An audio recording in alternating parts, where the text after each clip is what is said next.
പറനേറ്റ് തുടങ്ങുകയാണ്. കാളി ദാരിക യുദ്ധത്തിലെ ആകാശ പോരാട്ടമാണിത്.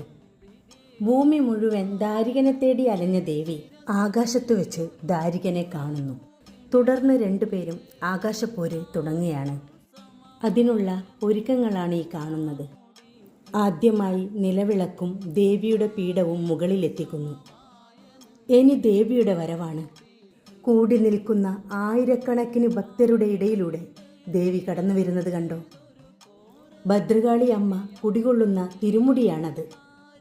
വാദ്യമേളങ്ങളുടെ അകമ്പടിയിൽ, ഭക്തന്മാരുടെ ആർപ്പുവിളിയിൽ ദേവി മുകളിലേക്ക് കയറുന്നു. തെങ്ങിൻ തടികൾ കൊണ്ട് നിർമ്മിച്ച ഈ മേൽത്തട്ടിലാണ് ദേവി നിൽക്കുന്നത്. ഇത് വെള്ളായണി ദേവീക്ഷേത്രം. 3 വർഷത്തിൽ ഒരിക്കൽ നടക്കുന്ന 68 ദിവസം നീണ്ടു നിൽക്കുന്ന കാളിയോട്ട് മഹോത്സവത്തിൻ്റെ വളരെ പ്രധാനപ്പെട്ട ഒരു ചടങ്ങാണിത്.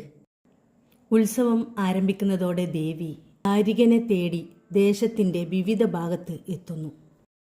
ഈ സമയത്ത് ഭക്തജനങ്ങൾ ദേവിയെ വീടുകളിൽ സ്വീകരിച്ചിരുത്തുന്നു. ഭൂമിയിലെങ്ങും ദാരികനെ കാണാതെ വരുമ്പോൾ ആകാശത്ത് അന്വേഷണം ആരംഭിക്കുന്നു.